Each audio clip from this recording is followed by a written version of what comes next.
After launching 600 landing pages in 120 niches, I've found the 11 most powerful tricks to get you more leads and sales from your landing pages.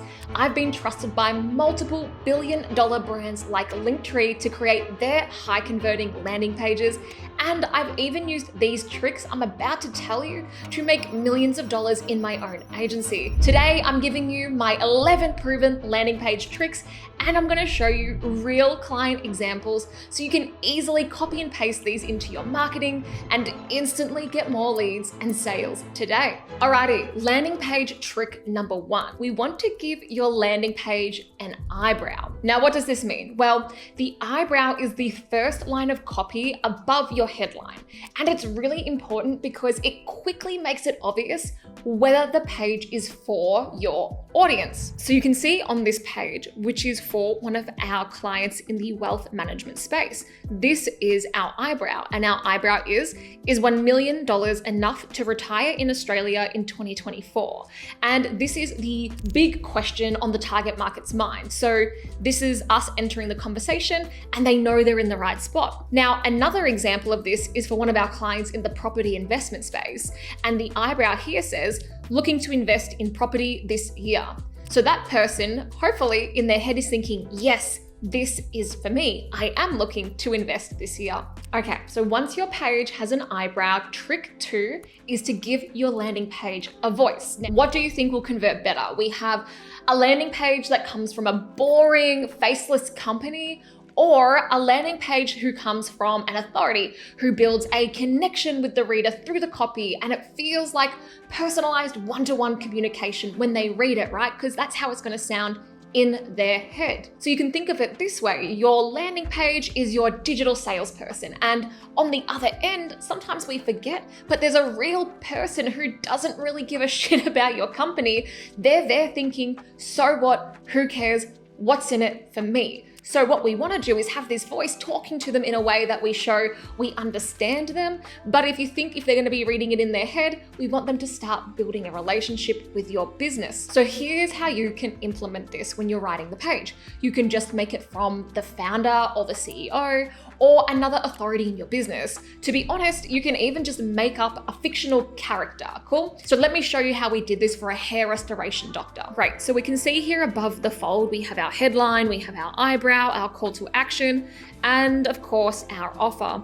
Moving down, we have some proof, but as we start to get into the copy, we make this from the first person, right? This is coming from the doctor, and we can see things like, I hear things like this far too often from men, guys who have tried everything. And then it goes into the PASS framework: problem, agitate, solve.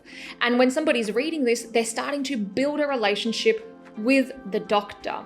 And so what we typically do on these pages is we will have a longer lead, which will show them that we understand their problem and it's coming from the authority in the business, and inviting them to take the next step on the page. Now, this next trick is one of the easiest ways you can increase your landing page conversion rate. And your landing page should have one clear offer and one clear call to action button. But there is major uncertainty and friction to click that button on your landing page for the person reading it, right? And this is where trick 3 comes in, the friction remover. This is where we put text or something underneath that call to action button to remove the friction to click it. You can use a quote like we did on this home builder page, or you can use how many reviews you have like we did on this mortgage broking page for this mortgage broker company. Or if you're selling something from the page, you need to think, okay, what's the big friction I need to remove to click that button? So this is one of our products, our offer workshop product. And underneath the button, we have a 30-day, 100% money back guarantee, because that's the friction we need to remove from clicking that button. So now we've got those. What we want to do is to force your target market to read and consume your best social proof. And good news for you, most businesses are too lazy to get video testimonials. And then even the ones that do go to all of the effort never leverage the asset properly. Then they just slap a video testimonial on the page. But that doesn't mean that anybody will watch it. And this is where trick number 4 comes in, and it's what I call forced consumption. So going back to our landing page, I want to show you, we've got heaps of proof on here, right? And going down here, we have screenshots and we have these video testimonials. Now I want to show you where this forced consumption comes in for your video testimonials. Now here, what we could have done is we could have just put a video testimonial on there and then hoped that people were going to watch them, right?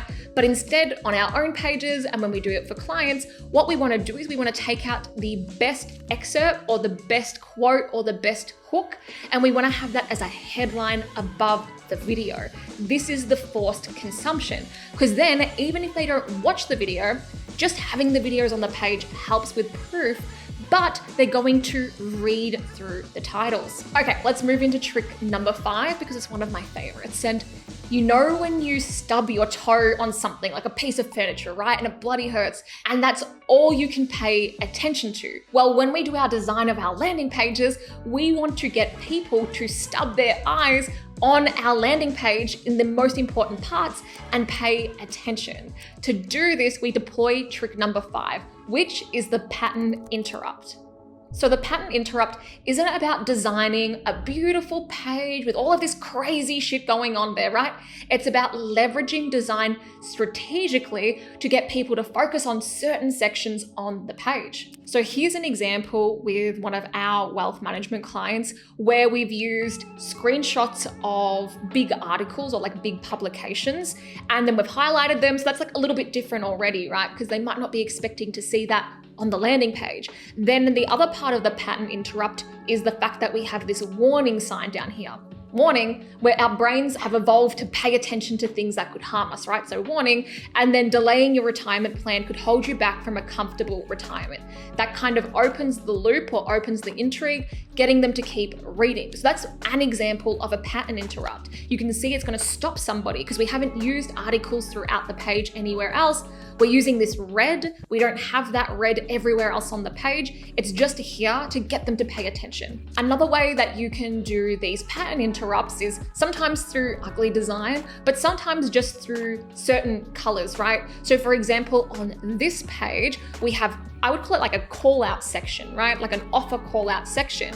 And we have an interesting design in terms of the block, but we've used a black block here, which we haven't used throughout the rest of the page. So because it's different, it's going to make the brain pay attention to this section. Now, one last way to show you how to use these pattern interrupts, remembering it's just about having something different, something that's going to make them pay attention. Sometimes we even use just like little screenshots of native proof because they look ugly, that's okay, but they're going to make people pay attention. And also because they're native to platforms that people are used to communicating on, people want to read them. Their brain's like, yeah, I want to read a LinkedIn comment. I want to read a Slack message. So you can also use this on your landing pages as well.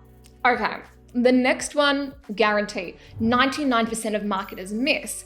And trick 6 is to use social proof with intent. So instead of just slapping a testimonial slider on your page, we want to think about how you can leverage the asset of social proof. So how can you use it with intent? Well, you can use social proof to back big claims you have in your copy, and you can use it to help get across your point. So let me show you a couple of examples. So on this page, we use social proof with intent to help answer one of the big questions in somebody's brain. Is this for me? So we literally create a section that says, Navexa is for you if, and then we know the most common archetypes, objections, or types of people, and then we pair them with different little bits of social proof or testimonials. So that's one way that you can use social proof with intent. You can imagine this section without the testimonials, and it would not be as powerful, right, as having a picture of a real person next to a real quote. We also used it on Linktree's page to help overcome a big misconception in the market that having a Linktree was just for big celebrities or big creators. So we've got Linktree is for everyone, not just celebrities and big brands. You don't want to be all cute and creative with your headlines, right? Your landing page as a digital salesperson, we want them to be as direct as possible. We don't want anything getting lost in communication. So then we have, yes, it's for you if, and we show all the different types of categories that these people might fall into. Okay, we're moving fast. That was the first 6. Now we're at trick number 7, which is clout jacking. And you can use this if you have celebrities or authorities endorsing what you sell or a key ingredient or something, but not specifically you and your service. So for example, on this page, this is for a big surgeon out of the US. And this is for an Ozempic weight loss page. And so while he wasn't a doctor to celebrities, these celebrities have openly said that they love Ozempic, aka what he sells, and that they think it's awesome. And so we're leveraging that or clout jacking that on the page. Another way that you might do clout jacking is to back up a big claim or a big angle or message that you want to have on your page. So for example, we did that for this property investment client. We had this concept that the golden window is opening right now. Now's the time to buy property. And then we use things to prove the social, the technological, and the economic reasons why, you know? So then we have Australian Bureau of Statistics, that has some clout in Australia. We have The Guardian, might also be an Aussie thing, and the Financial Review. So these 3 big things, we're using them and their authority to prove our point. And you can probably start to see, you don't want to just have one of these tricks. How can you start to layer these tricks into your landing page to make it as powerful as humanly possible? The more you can have, the stronger it will be. Okay, so getting back into the mind of your target market, one of the biggest questions going through their brain as they're visiting your page is, how are you different? They're comparing you to other options in the market and what they've already tried before. So how do we combat this? Well, spoiler alert, it is with trick number 8, and it's what I call the us versus them comparison table. Super easy to do. Let me show you how. So here's an example of a client, and when we're creating a comparison table, you've got to remember a couple of things. You have the curse of knowledge, so you know about all of the different competitors in the market. But your target market is not usually comparing you to all of these different competitors. Usually there's a couple of different things on their mind that they might be comparing you to, and it might not be a direct competitor. Often with the types of clients that we work with, it's not this other big competitor that they're competing against, it's actually inertia, so not doing anything. Or it's the old school way of doing something, right? Like pen and paper or your assistant doing it. So that's often actually our true competition. So up the top here, we want to have who are our true competitors. And then down the side, what we're comparing it against is we want to compare it against what we call the buyer decision questions. So these might be the buyer decision questions down the side. So these are the maybe 5 to 7 things that they're comparing you against. And then you also want to have your differentiators as well. When somebody is comparing you against something else in your market category, they're expecting a certain baseline of features. Then what you have on top of that is your differentiators. And these are the things that make you better and different from other things in your market. So that's what we have down there. Now, another little tip on the old comparison table. You do not have to have the comparisons all in crosses, right? Because that actually starts to look a little bit unbalanced and like you're just stacking it to make it look like you're the best and nobody else is good. So it actually looks more trustworthy if you do have ticks in some of the other competitors. And I'll quickly show you another example because sometimes it's good to see how they can be designed. And another way that we do this us versus them, because we want to position you as something new and unique that they haven't tried before. So we might have your brand and then it would be outdated, traditional, whatever. Like outdated traditional surgeons, outdated traditional property investment companies, outdated traditional banks, whatever, because then people start to think, oh, I don't want to work with boring old traditional. I want to work with what's new, what's exciting. And it kind of taps into identity and other things. Anyway, this is another way that you can create your comparison table. Okay, so I don't know if you know this, but on landing pages, a lot of people actually have software set up. We use Microsoft Clarity so that we can watch user session recordings. So what happens is we can literally see how somebody uses the page, where they scroll, what they click, where they have rage clicks, everything. And I've watched hundreds and hundreds of hours of these session recordings. And what I can tell you is that there are usually 3 different types of users who are going to come to your page. There's the word for worders, so someone who's going to read it word from word, top to bottom, right? You've got your skimmers, someone who will skim all your headlines, and then you have some of them who are the scrollers, just all the way down to the bottom. I'm a scroller, to the bottom. So this trick 9 is for the scrollers, and it's what I call the landing page full stop. It's like, if you had a sentence, you'd have a full stop. This is the full stop of your page. And you simply execute this by having a final call to action panel on the page. So people will just take the next step with you and it recaps your offer. Awesome. So here's an example, right? We've got some cool, exciting imagery. We've got a big headline here, which reinforces the dream outcome that somebody wants. We have some of our top buyer decision questions and differentiators. We have our call to action, and then we have our friction remover under the call to action. And you can start to see some of these coming together. So this is the last panel on the page, and it's what we call our full stop. Super easy to execute, and we want to have these call to actions throughout the page, right? So this is just one of the places that you want to have it. Okay, so next, I'm not sure if this resonates, but when most clients come to me, they are frustrated because they struggle to stand out from their crappy, inferior competitors, and they can't figure out how to explain not just why they're better, but different. They feel like they have this amazing service in the back end. They know they get awesome results, but their marketing is not reflecting that. People don't understand what they do. They're rocking up to sales calls like, so what do you do? Why are you better? And the result is you become a commodity, right? Instead of an authority in the market, you get unqualified leads and you just can't scale your business. So if you know that your results are awesome, and once you finally get customers in, they get it, right? Once they work with you, they understand. But you and I know it doesn't matter how good your service is if no one buys it. So trick 10 is how we show people how we are different. And it's something called the proprietary system. When we use this tactic, this trick, this is where we want to show that you have a proven, repeatable system and why you are different, right? If you sound like more of the same, right, and you just sound like your competitors, you will get lost in the noise. This is an attention economy. We need to stand out. And this is why most people's marketing doesn't work. It can't cut through the noise and it can't get attention. Plus, think of it this way. If what you offer sounds like something else that they've already tried and failed with, why are they going to give you money? They're not, right? So you would already have a proven way to get results. Right now, just go right down the process you go through.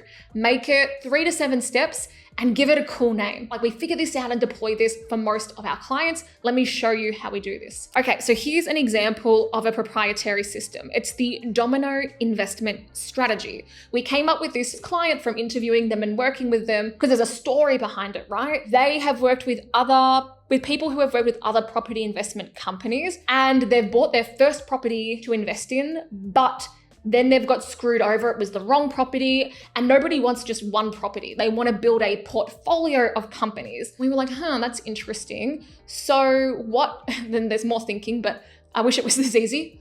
Light bulb. What if we call it the domino investment strategy or the domino property and strategy? And we help people to find, because we have this system, like this was his system. Our clients are legit. We screen for that.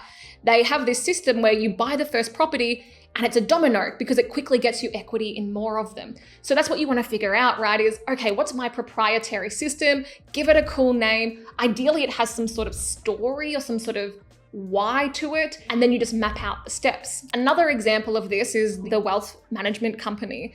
And because we do a lot of research, we read a lot of Reddit, but we also survey all of their past clients. And what we're trying to find is what's that number one big question on their mind. And what we found is everybody for this market is saying, will I have enough to retire? So that's what we know. Then the client already has this system that they're not communicating to the market that helps them figure it out. They have this awesome system that helps you figure it out super quick. So we're like, cool. Joining those together, let's call it the proprietary will I have enough Index, the ultimate retirement planning tool. And then we've got a cool little graphic and there's steps to it. So that's a proprietary system. It's something only you have, your competitors do not have. Ideally, going back to that proven repeatable, you've done it for yourself, that's the proven part, and it's repeatable because you've got heaps of testimonials and social proof as well. Okay, enough on that. Next one. But after all of these tricks so far, do you want to know what's the number one thing that will get you more leads and sales? It's with trick 11, your irresistible offer. It's the most important thing we create for our clients because if your landing page is a digital salesperson, this is the thing they're selling. Now, don't get confused with selling like you're an e-commerce company or a low-ticket SaaS product, right? You are always selling something. And on your landing page, you are selling the next step, right? So if you want them to become a lead, you need to create a really good lead generation offer. You're going to snap them out of inertia, stop them from doing nothing, and want to have what they know is going to be a sales call. So you have to inject so much value into this. So an example of the offers. Now I have a full 3-hour workshop on this, shows you exactly how I do it, gives you exact examples. 1,000 people have gone through it. It's $17. I think it's really good. I'll leave the link in the description. For now, I'll show you a couple of examples. Finance space. What we're doing here is we're stacking the value of the offer, right? We have what the offer is and we have the bullets that go underneath it. Same thing even when I work with Linktree, which is a SaaS company, and you would think, well, the offer is the product. Well, yeah, but how do you make it seem really cool? How do you separate certain elements of the offer? And Dot pointed out. So we even did that with Linktree, right? We were like, okay, well, you've surveyed your past customers. What do they care about the most? Cool. Let's put it into an offer stack of what you actually get. Okay, so once you have created your high converting landing page, you're gonna wanna get this bad boy in front of thousands of people. So click this next video to see my exact 4 steps to create $1 million Facebook ads. See you on the next video.